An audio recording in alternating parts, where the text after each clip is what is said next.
दिया और आगे जितने दिन रहना है उतना भी किराया अपने आप देता जाएगा। कौन दे रहे हैं? श्वास चुकाने वाली, सांस खत्म हुई कि मकान खाली। श्वास चुकाने वाली जमाने भर से,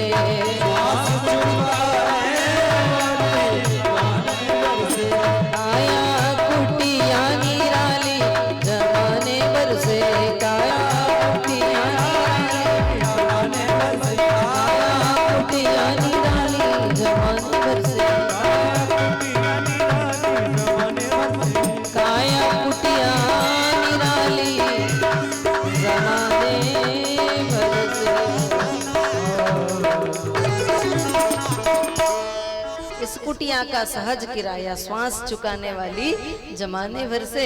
बस जितनी सांस बची है उतना किराया इसका बाकी है और श्वास खत्म हुई कि मकान खाली अपने आप हो जाएगा। इसलिए इसका सदुपयोग करें। आइए पुनः कथा में चलते हैं। मैं भारत के युवाओं से आग्रह कर रही थी, भारत की युवतियों से आग्रह कर रही थी। कल की भी कथा में मैंने एक बात बोली थी कि भारत का युवा गुरु का साथ करे, भारत की युवती गौरी की पूजा करे, तो दोनों मिलकर के राम सीता जैसा दाम्पत्य जीवन जी करके राम राज्य की स्थापना कर सकते हैं। क्योंकि ये जो युवा अवस्था है यही फिसलने का मार्ग है, फिसलने की अवस्था है। और इस समय अगर सत्संग और गुरुदेव का सहारा आश्रय मिल जाए तो फिर जीवन में भटकाव से हम मुक्त हो जाएंगे, भटकाव हमारा समाप्त हो जाएगा। राम जी ने भोग के समय में त्याग किया है, इसलिए हम राम की पूजा करते हैं। तो हमारे इन पुत्रों को, हमारी इन बेटियों को आज गुरु बनकर हमें शिक्षा देने की आवश्यकता है। ये किस मार्ग पर जा रहे हैं और हमें इनको किस मार्ग पर ले जाना है। माता पिता स्वयं दुखी है कि बच्चे बात नहीं मानते हैं, पर इसके जिम्मेदार कोई और नहीं है, हम और आप सब हैं। इसलिए इन बच्चों में मर्यादा स्थापित करने के लिए राम की कथा की आवश्यकता है, राम के जन्म की आवश्यकता है, राम के कर्म की आवश्यकता है।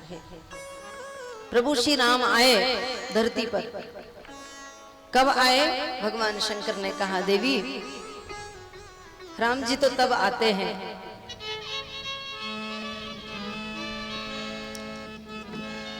बाड़े खल बहु चोर जुआरा, बाड़े खल बहु चोर जुआरा, बाड़े खल बहु चोर जुआरा,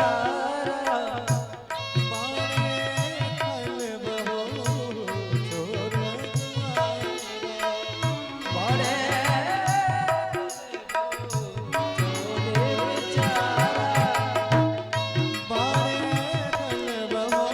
देवी।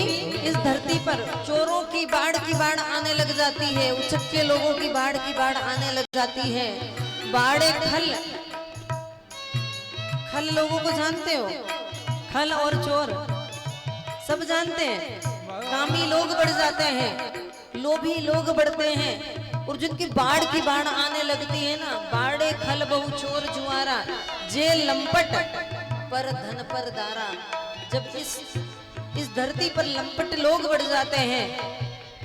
लंपट किसे कहा गया? बाहर कुछ अंदर कुछ, कहना कुछ करना कुछ, जहाँ पानी बताए वहां कीचड़ भी नहीं मिले, ऐसे लोग जब बढ़ जाते हैं और उनकी बाढ़ आने लगती है ना। और आज तो मुझे लगता है कि हर आदमी झूठा हो गया है। जिसके पास में एंड्रॉइड मोबाइल है वो सब झूठ बोलते हैं, पक्का। लोग बोलते हैं कि गुरुजी हम झूठ नहीं बोले तो काम नहीं चले, पर कितने झूठ नहीं बोलने वाले मर गए ये बताओ मुझे, कि जिनके काम बिगड़ गए। झूठ कहाँ बोलना चाहिए? बोले झूठ बोलने की भी जगह होती है, अपने छोटे छोटे स्वार्थ के लिए दिन भर झूठ बोल रहा है। और कौन से धर्म में रहता है? बोले सत्य सनातन धर्म में। और तेरे धर्म के आगे सत्य लिखा है, इसलिए सत्य का अनुसरण करना। राम का कोई स्वरूप है तो वो सत्य है, धर्म का कोई स्वरूप है तो वो सत्य है, इसलिए इस धर्म को कहा सत्य सनातन धर्म की जय हो। जहाँ झूठी बातें होती है, जहाँ झूठ होता है, वहां पर भगवान नहीं होते। जहाँ दया तहाँ धर्म है, जहाँ झूठ तहाँ पाप। जहाँ झूठ होता है वहाँ पाप ही पाप होता है।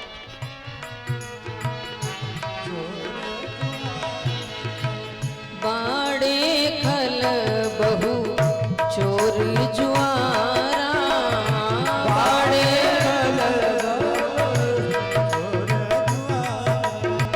जेलम पट पर धन पर दारा, जेलम पट मानहु मातु पिता नहीं देवा,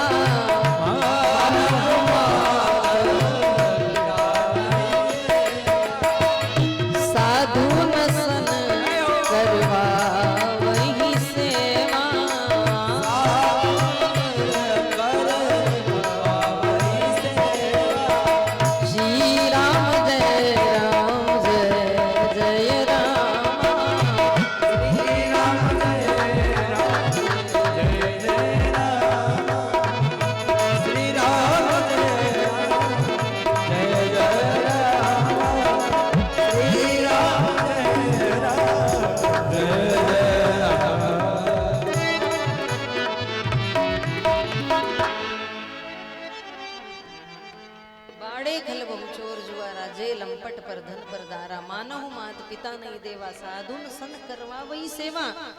देवी ऐसे लोग बढ़ते हैं, बाढ़ की बाढ़ आती है ऐसे उचक्के लोगों की, तब भगवान कहीं आता है।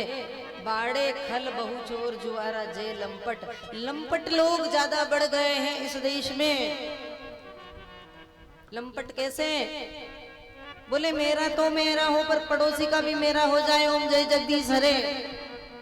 कैसे लोग बढ़ गए? आई तो आरती उतारे, यज्ञ करें, आई कथा कराएं, और वहीं दूसरा की संपत्ति हड़पने का काम करते हैं, दूसरों की जमीनों पर कब्जा कर लेते हैं, अपने साम दाम दंड भेद से लोगों को परेशान करते हैं। अपना नहीं होता है तो भी उसको अपना मानने लग जाते हैं और उसको भी अपनी संपत्ति बनाते हैं। गरीब लोगों की संपत्ति लूटना ये क्या है? लंपटता है। और जब लंपट लोग बढ़ने लगते हैं तब भगवान आते हैं। भाई भाई का धन हरण कर रहा है। हाँ, भली रामायण की कथा उसे कब समझ में आएगी? भाई के पास है ना, वो भी मेरा है। अगर भाई कमजोर है तो छीन लो, अगर तुम सामर्थ्यवान हो तो भाई से झगड़ा करके ले लो। कि राम कथा कहती है ऐसे लोग धरती पर बढ़ जाते हैं। और आज एक एक इंच जमीन के लिए, मकान के लिए, दुकान के लिए लोग लड़ रहे हैं। माँ बाप को कुछ नहीं समझते। मानहु मात पिता नहीं देवा, साधुन सन करवा वही सेवा। जिनके यह आचरण भवानी, ते जानहु निश्चर सब प्राणी। भगवान शंकर ने कहा देवी तुम कहती हो कि राक्षस कैसे होते हैं, तो राक्षस पहले तो यूं सींग निकलते थे। जो राक्षस रहते थे ना उनके क्या निकलते थे? सींग, जिससे मालूम पड़ जाता था कि ये राक्षस है। पर आजकल मालूम नहीं पड़ता है, राक्षसों के सींग नहीं है। सींग नहीं तो क्या है? बोले उनका आचरण ही ऐसा है। और जिनका ऐसा आचरण है, जो सास को गाली देती है, सास की सेवा नहीं करे, ससुर को गाली दे, पिता का सम्मान नहीं करे, बुढ़े पिताजी कोने में पड़े रहते हैं लेकिन उनकी तरफ ध्यान नहीं देते, उनका इलाज नहीं कराते हैं। बात बात में बेटा कैसा, जो अपने पिता को दूसरों के सामने जलील करता हो, ऐसा बेटा। माता पिता को सम्मान से रखने वाला व्यक्ति ही राम है। जिनके यह आचरण भवानी। अच्छा, आप भी घर में चाय बनाती हो तो 2 प्रकार की बनाती होगी। सास बेचारी मरेगी, अब बुढ़ी हो गई है ना, तो गंगा जल वाली चाय, और खुद के लिए बढ़िया रबड़ी जैसी दूध वाली चाय। जिनके यह आचरण भवानी, मैंने आज भी देखा है 4-4 पुत्रों की माँ और पिता अलग हाथ से रोटी बना करके खा रहे हैं। और जिन्होंने बड़े सपने देखे थे, मैं अपने बेटे को कलेक्टर बनाऊंगा, बेटा मेरा पढ़ लिख करके बड़ा व्यक्ति बनेगा और विदेश में जाएगा, वहां पैसा कमाएगा, उनके माता पिता को देख लो जो विदेश में गए भारत के लोग, और वहां से अपने माँ बाप के अंत्येष्टि करा रहे हैं, किसे? ऑनलाइन। समय नहीं है माँ बाप के लिए। जिनके यहाँ आचरण भवानी ते जानहु निशाचर सब प्राणी, जिनके ऐसे आचरण है वो ही निशाचर हैं। तो ऐसी स्त्रियां, वो राक्षसियां, बोले वो भी है, उनको भी सींग नहीं निकलते, लेकिन उनका आचरण समझ लो। जो आपके बीच में भी बैठी हो ना, जो घर में झगड़ा करती हो, जेठानी का बच्चा अच्छा नहीं लगता है, मेरा ही अच्छा लगे, जेठानी के देरानी के बेटे को घी नहीं लगाना, अपने बेटे को घी लगा देना, अपने पति को अच्छी चाय पिलाना, अच्छा भोजन कराना, वही सब राक्षसियां हैं। जिनके यह आचरण भवानी ते जानहु निशाचर सब प्राणी, जो साधुओं की सेवा नहीं करना चाहते, उल्टी सेवा करा लेते हैं, ऐसे लोग धरती पर बढ़ते हैं। तो राम जी आते हैं। तो राम जी हमारे धरती पर आए।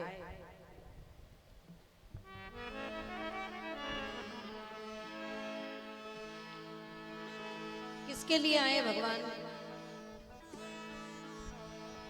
जय जय सुर नायक जन सुखदायक प्रणत पाल भगवंता, जय जय।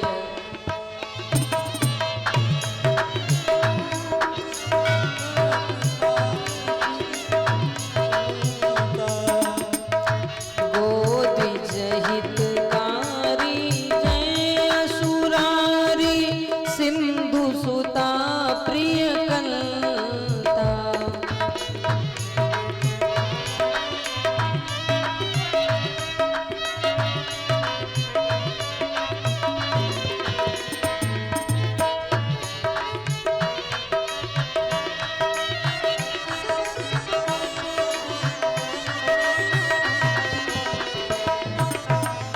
सभी भगवान के जन्म की स्तुति गाएंगे।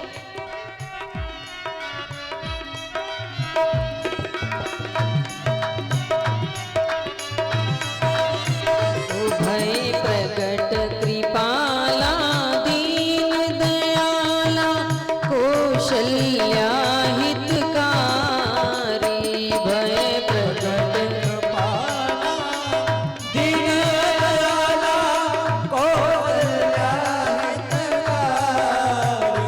हर्षित महतारी, मुनि मनहारी, अद्भुत रूप विचारी, हर्षित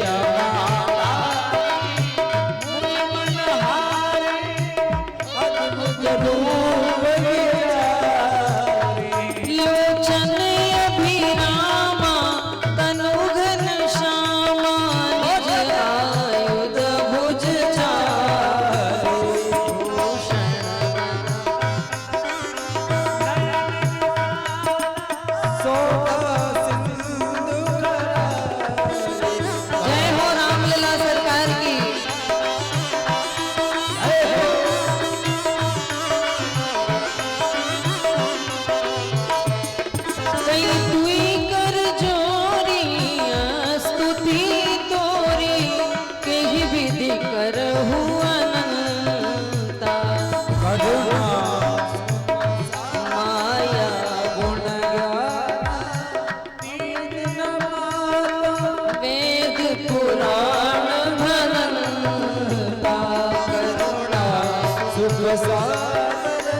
शुभ गुण जय गावत सुनि संता, सोम महित लागी जन अनुरागी, भयउ प्रगट श्रीकंता।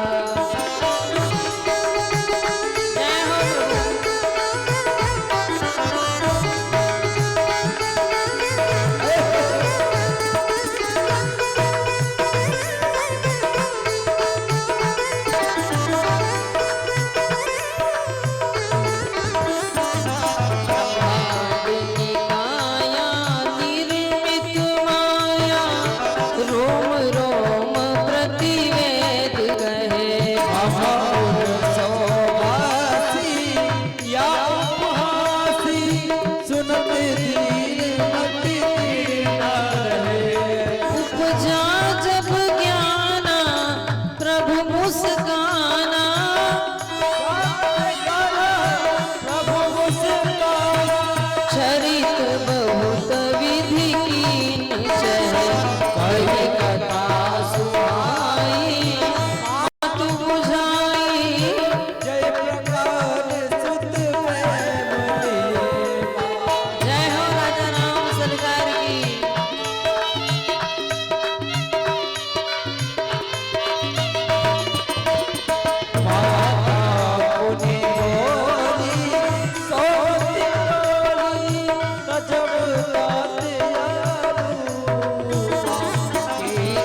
संत हित लीन मनुज अवतार, निज इच्छा निर्मित तनो माया गुण गोपाल।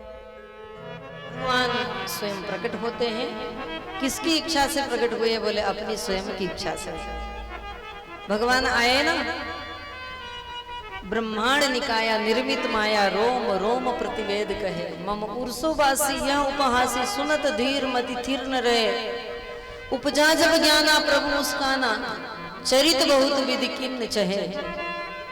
ब्रह्मांड, इतने बड़े भगवान आए जिनके रोम रोम में अनेक ब्रह्मांड है, चतुर्भुज रूप से भगवान प्रकट हुए। पर माँ ने देखा कि ये कौन से भगवान है, ये कौन से पुत्र हैं? भगवान ने कहा मैं भगवान तो हूं। माँ ने कहा कि प्रभु मैं आपकी माँ हूं, और किसी भी माँ के पुत्र चार हाथ वाले नहीं होते। दुनिया वाले लोग देखने आएंगे, मेला लग जाएगा कि चार हाथ है इसके, और चार हाथ है तो फिर चार हाथ वाला तो भगवान ही होता है। फिर भगवान आपको बिठाएंगे, आरती उतारेंगे ओम जय जगदीश हरे, तो फिर आप लीला कैसे करेंगे? इसलिए भगवान आप छोटे बालक बन जाइए। माता पुनि बोली सोमति डोली, तजऊ तात यह रूपा, कि जय शिशु लीला अति प्रिय शीला, यह सुख परम अनूपा। संसार में माँ का स्थान बहुत बड़ा है। भगवान किसी के बंधन में नहीं बनते, लेकिन माँ के कहने से विराट ब्रह्म भी छोटा सा बन करके माँ की गोदी में, माँ की कोख में सिमट जाता है। वो है माँ की महिमा, उसको शब्दों में व्याख्या नहीं लिखी है माँ की। इसलिए माँ ने कहा और भगवान छोटे बालक बन गए। छोटे बालक बन के प्रभु श्री राम रोने लगे। माँ ने कहा तो मैंने ये तो नहीं कहा था कि रोए ही जाना, रोए ही जा रहे हो। भगवान ने कहा मैया अभी तो बहुत सारे लोगों का रोना रोना है ना, इसलिए प्रैक्टिस भी तो करनी पड़ेगी। बोले हाँ ये बात भी सही है। कि जय शिशु लीला अति प्रिय शीला, यह सुख परम अनूपा। भगवान आए विप्र के लिए। विप्र धेनु, विप्र मतलब ब्राह्मण देवता, धेनु मतलब गाय, सूर मतलब देवता, और संत के लिए भगवान आए। विप्र धेनु सुर संत हित लीन मनुज अवतार, और निज इच्छा निर्मित तनु, किसकी कहने से नहीं आए, अपनी इच्छा से आए। भगवान अपनी इच्छा से प्रकट हुए। और मेरे हिसाब में आज ये चारों की चारों ही सुरक्षित नहीं है। ब्राह्मणों का कौन सम्मान कर रहा है भैया? नहीं होता है। विप्र धेनु अर्थात गाय, गौ माता भी। अरे जिसके आशीर्वाद से राम जी भी आए, जिसका वंश रघुवंश चला था, राजा दिलीप ने गौ माता की सेवा की, तब जाकर के इनका वंश आगे बढ़ा था। ऐसी गौ माता दर दर भटक रही है। सूर मतलब देवता, देवताओं के लिए कौन यज्ञ कर रहा है? गांव गांव में यज्ञ होने चाहिए, पर गांव गांव में आजकल दूसरे यज्ञ होते हैं। कौन से यज्ञ हो रहे हैं? बोले जैसे ही गेहूं की फसल कटी कि उसमें आग लगाना पक्का है, ये यज्ञ हो रहे हैं। फिर बोले कि गुरु महाराज बड़ी आपदा आएगी, ओला गिरी क्या, अब के तो गेहूं में बिल्कुल बैठक बहुत खराब हुई, 5-6 क्विंटल बीघा का गेहूं हुआ, तो फिर क्या होगा? आप जला दो इनको, कीट पतंगों को, सबको। भगवान ने कहा तुम तो रक्षक हो, लेकिन तुम भक्षक बन गए हो, आग लगाते हो, सबको जला देते हो। कितने कीट पतंगे जल रहे हैं, कितने जीव जंतु मर रहे हैं। ये धरती बंजर होती जा रही है, उपजाने की क्षमता समाप्त हो गई है। और हमें बड़ा लालच था, हमारे यहाँ पद्धति थी दोहन की पद्धति, लेकिन दोहन की जगह हम हर चीज का शोषण करने लगे। और जब शोषण करते हो तो उसकी कैपेसिटी जितनी है वो इतना ही दे पाएगा ना। शोषण करके एक बार छीन लो, भी बचेगा कुछ नहीं। तो गौ माता दर दर भटकने का एक ही कारण है कि खाने के लिए भूसा नहीं मिल रहा है उसको, खाने के लिए घास नहीं मिलती उसको। गौ माता के गोपालक नहीं है, गौ के सेवक नहीं है, गोपाल नहीं बचे देश में। कौन है जो गाय को पालता है? कौन है जो गाय की सेवा करना चाहता है? सब तो बाबूजी बन गए, सब पेंट पहन के घूम रहे हैं, इनको कोई मतलब नहीं है 10वीं कक्षा क्या पढ़ लिए, लेकिन वो समझते कि मैं साक्षर क्या बन गया हूँ, अब मैं कोई काम नहीं करूंगा। जिसने जींस का पेंट पहन करके घूम रहा है, इतना बड़ा एंड्रॉइड मोबाइल है, अब वो क्यों काम करेगा? नहीं करेगा। तो क्या करेगा? बोले घर की जमीन बेच दी और दूसरे की फैक्ट्री में नौकरी कर रहा है और समझता है बड़ा अपने आप को कि मैं गौरव महसूस कर रहा हूं, मैं नौकरी करने जा रहा हूं। नौकरी कर रहा है कि नौकर है? इससे अच्छा घर की 5 बीघा जमीन है, उसकी खेती स्वयं करता तो बहुत अच्छा होता, लेकिन अपने घर की खेती संभालता नहीं है। 5 बीघा जमीन भी पिताजी ने बेच दी है और वही बेटा टिफिन ले लेकर के रोज फैक्ट्रियों में जा रहा है कि नौकरी करने जा रहा हूँ साहब, नौकरी करने जा रहा हूँ, और वो बाबूजी बन करके अपने आप को गौरव महसूस कर रहे हैं कि हम बड़ा काम कर रहे हैं। गाय माता की कोई सेवा नहीं करता, अपनी घर की खेती कोई नहीं कर रहा है। बताओ किसानों, आप सब खेती बेच दोगे तो क्या खाएंगे? आने वाली पीढ़ियों का भविष्य देखो। आपको विरासत में जो चीज मिली थी ना, बाप दादाओं के हाथ से जमीन जायदाद, क्या हम उतनी उनको दे करके जा रहे हैं? और उनकी भी जिम्मेदारी इतनी है कि वो उससे बड़ा करके उसको रखे, क्योंकि उसी पीढ़ी क्योंकि बढ़ती जा रही है, इसलिए हर चीज को बढ़ाना चाहिए, घटाना नहीं चाहिए। लेकिन सब समाप्त होता जा रहा है। सब पहले तो लोग सोचते थे कि रोड पे नहीं आए, लेकिन अब जिसने घर रोड पे बना लिया ना, वो समझता कि मैं सबसे बड़ा आदमी हूँ, रोडपति हो गया। आदमी करोड़पति बनना चाहता, लेकिन आज सब रोडपति हो गए। रोड पे घर बनी गयो, बस बहुत बढ़िया, घर अच्छो देख लो, साहब छोरी दे दो और कोई मतलब नहीं है। और वो लड़की देने वाला भी कहता है कि साहब हमारी छोरी तो दूंगा, लेकिन हमारी छोरी खेत पे नहीं जाएगा, और कहता है कि जमीन है कि नहीं? अब जमीन नहीं है, जमीन चाहिए, और बेटी को खेत पे भेजना नहीं चाहता है, तो क्या बिकवाएगा जो है वो भी? हम किधर जा रहे हैं? कुछ समझ में ही नहीं आ रहा है कि हम जा किधर रहे हैं और क्या करना चाहते हैं, आगे क्या करेंगे। हम तो वैसे लोग हो गए कि देखा देखी करने लगे। एक ने करा तो दूसरा भी कर रहा है, देखा देखी इसने की है जो मैं भी करूंगा। एक आदमी कुएं में गिर रहा है तो तू भी गिरेगा क्या? बोला हाँ मैं भी गिरूंगा, और गिरे तो मर। और यही हो रहा है। गई भैंस पानी में, पूरी की पूरी भैंस ही पानी में चली जा रही है। विप्रधेनु सुर संत हितलीन मनुज अवतार, निज इच्छा निर्मित तनु माया गुण गोपार। मेरे बंधुओं, अगर हम गौ माता की सेवा नहीं करेंगे और गौ माता इसी प्रकार से कटेगी, गौ माता इसी प्रकार दर दर भटकेगी। जिस गौ माता के लिए हमने कहा कि इसके अंदर 33 करोड़ देवी देवता वास करते हैं, वो गाय माता, आज गोवंश समाप्त हो रहा है।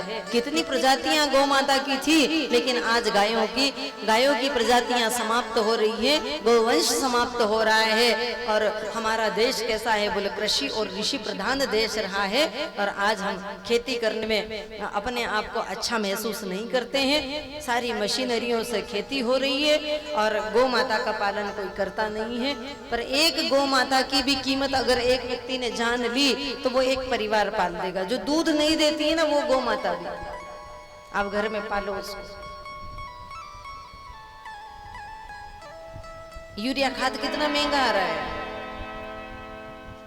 आपके घर में गायें होती थी, स्वतः पल जाती थी, भूसा होता था, पर आजकल कोई करना ही नहीं चाहता है ना, तो गाय बेचारी किधर जाएगी? बूचड़ खाने में। अरे इससे तो वो जमाना अच्छा था जब अंग्रेजों का जमाना था, अंग्रेजों का समय था। उस समय इतने बूचड़ खाने नहीं थे। आज देश में हजारों की संख्या में बूचड़ खाने हैं जहाँ जीव हत्याएं हो रही है। तो इन गौ माताओं को बचाएं। अच्छा, भूकंप आने का कारण क्या है? भूकंप आता है ना, उसका कारण आपने जाना?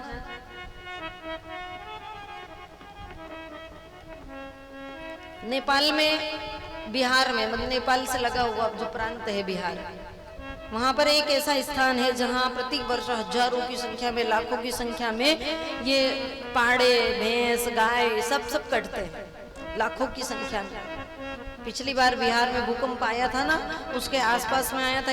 वैज्ञानिकों ने उसका शोध किया कि इस जगह भूकंप क्यों आया था, तो पता चला कि भूकंप आने का ये कारण था वहां कि भूकंप इसलिए आता है कि जहां जीव हत्याएं ज्यादा होती है, उसकी एक तरंग निकलती है, एक तेज चलने वाली और एक धीरे चलने वाली। दोनों आपस में जब टकरा जाती है तो विस्फोट होता है, धरती में कंपन होता है, और कंपन होने से भूकंप आता है। और ये जो आग लगा रहे हैं ना हम लाखों बीघा जमीन के अंदर, इससे प्रदूषण हो रहा है, पोल्यूशन बढ़ रहा है, फिर वही नीचे आएगा। आप जो प्रकृति को दे रहे हैं वो लौटा रही है आपको पुनः। आपने सोचा कि कचरो खत्म कर दियो, लेकिन वही कचरा हमारे पास आने वाला है। आदमी करता है जब उसको दिखता नहीं है। सोयाबीन बांझ हो रही है।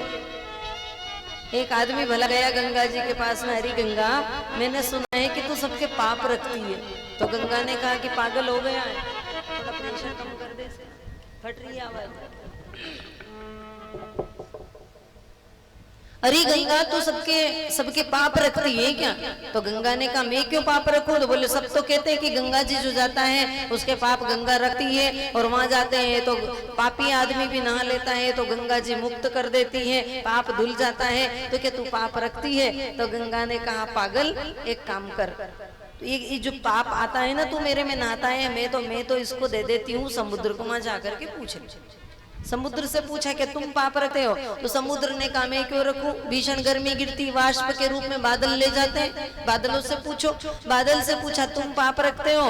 तो बादल ने कहा मैं क्यों रखूं, बारिश आती है तो तुम्हारा पाप तुम्हारे सिर पर, तुम्हारे खेत में बरसा देता हूँ, इसलिए बड़ी बड़ी इल्लियां पड़ जाती है, और फिर स्प्रे करते हो दवाई का, कीटनाशक, फिर पाप रखते हो।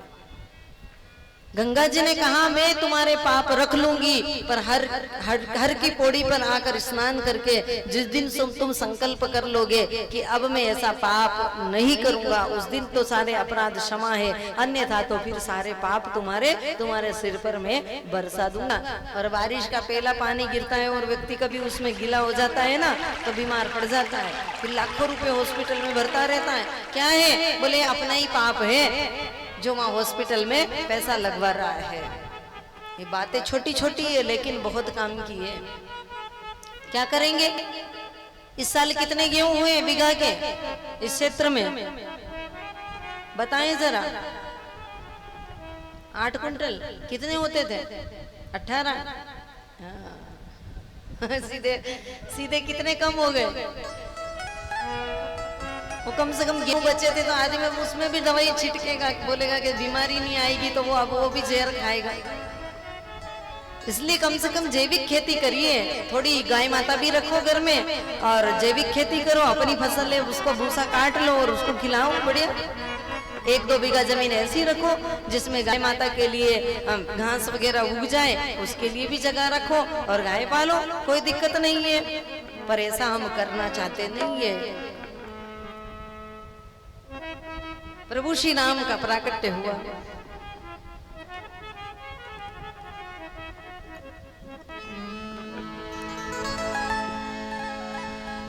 रघुवर जन्म आनंद बधाई, रघुवर जन्म आनंद बधाई, रघुवर जन्म आनंद बधाई, रघुवर जन्म आनंद बधाई, रघुवर जन्म आनंद बधाई, रघुवर जन्म आनंद बधाई, रघुवर जन्म आनंद बधाई, भंवर तरंग मनोहर ताई, भंवर तरंग मनोहर ताई।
समूह विनती करी, पहुँचे निज निज धाम।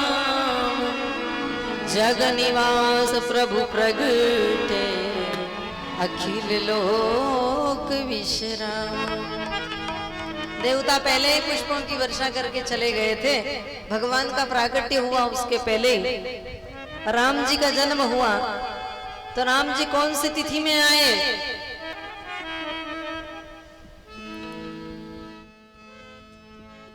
नवमी तिथि मधुमास पुनीता।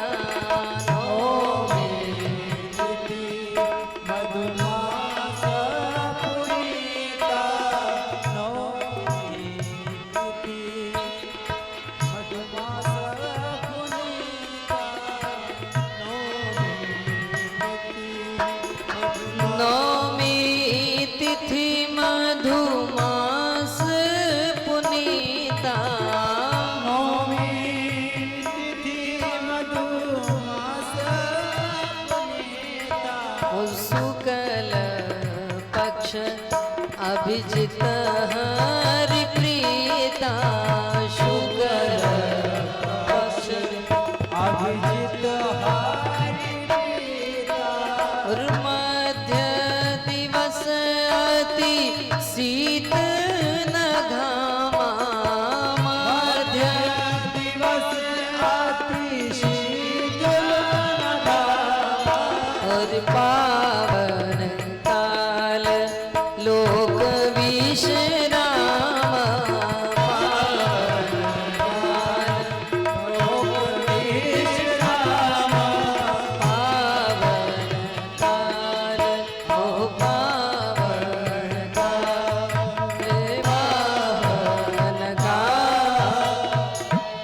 नवमी तिथि मधुमास पुनीता।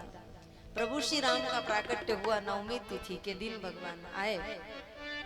कौन सा मास है? बोले मधुमास। नवमी तिथि मधुमास, शुक्ल पक्ष है, अभिजीत मुहूर्त है, मध्य दिवस है, दोपहर की 12 बज रही है।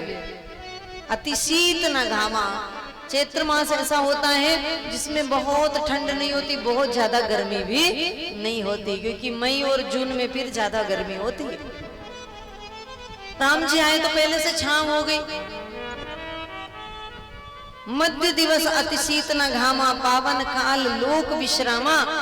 राम जी आए कब? अच्छा, राम जी नवमी तिथि को ही क्यों आए? कोई और तिथि भी हो, प्रतिपदा को आ जाते, पूर्णिमा को आ जाते, सबसे अच्छा। अष्टमी को आ जाते। बोले अष्टमी को इसलिए नहीं आई कि अष्टमी को कृष्ण भगवान आए, फिर दोनों का बर्थडे एक दिन कैसे मनाते, इसलिए नहीं आए। और कोई तिथि ले लेते, नवमी तिथि कोई क्यों आए? बोले उसमें भी रहस्य है। राम जी नवमी तिथि को इसलिए आए कि राम जी का स्वभाव ही ऐसा, राम जी एक रस रहने वाले, और ये 9 का अंक ना बढ़ता है ना घटता है, एक रस रहता है। कैसे नहीं बढ़ता? 9 का 9 में गुणा कर दोगे ना तो शेष कितने बचेंगे? पढ़े लिखे लोग बैठे हैं यहाँ,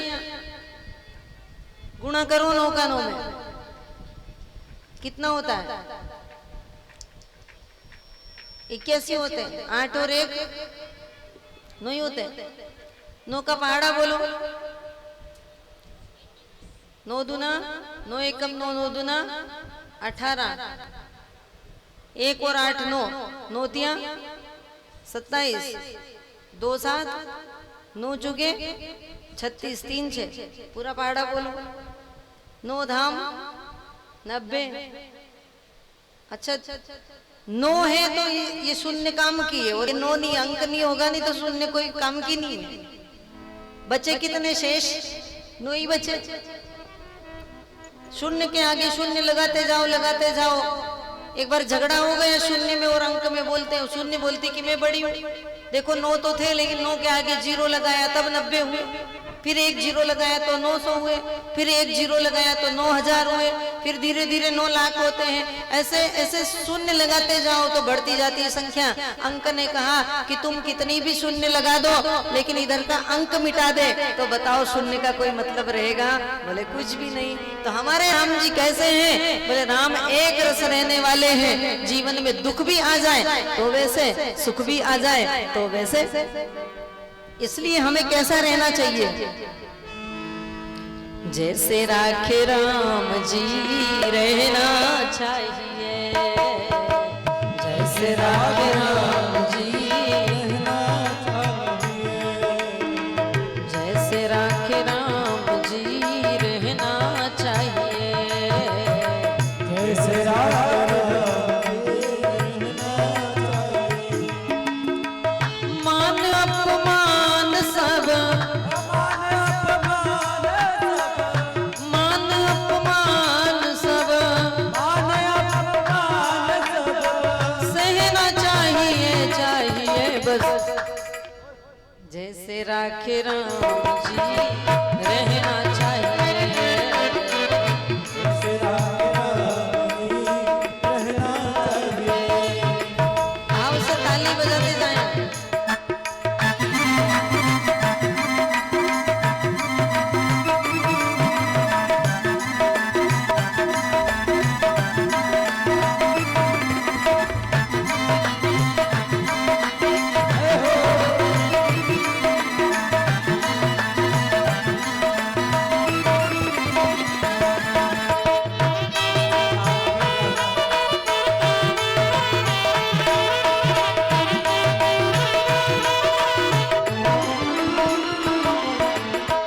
देखो जीवन में अनुकूल समय भी आएगा, प्रतिकूल भी समय आएगा, लेकिन चुनौतियों का सामना करना सीखो। जिम्मेदारियों से घबराओ मत। अच्छा समय आ जाए तो ज्यादा इतराना नहीं, और प्रतिकूल समय भी आ जाए जीवन में तो घबराना नहीं। अनुकूल प्रतिकूल दोनों ही कुलों के मध्य,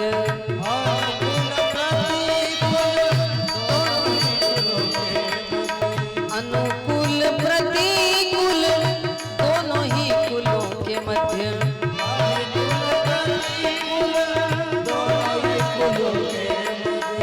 सरिता समान सदा, सरिता समान सदा बहना चाहिए, चाहिए जैसे राखे राम जी रहना चाहिए, जैसे राखे राम जी रहना चाहिए।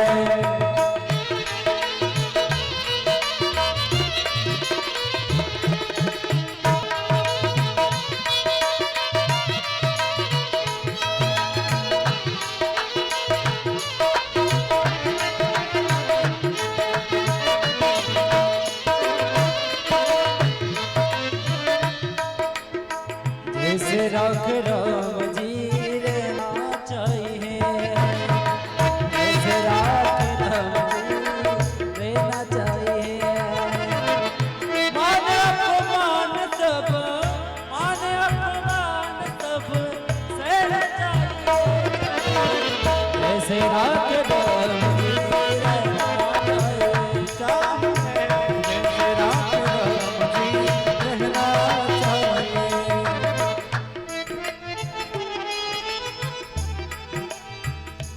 किसी ने बहुत सुंदर कहा, आराम की तलब है तो एक काम कर, आराम की शरण में और राम राम कर। चाहते आराम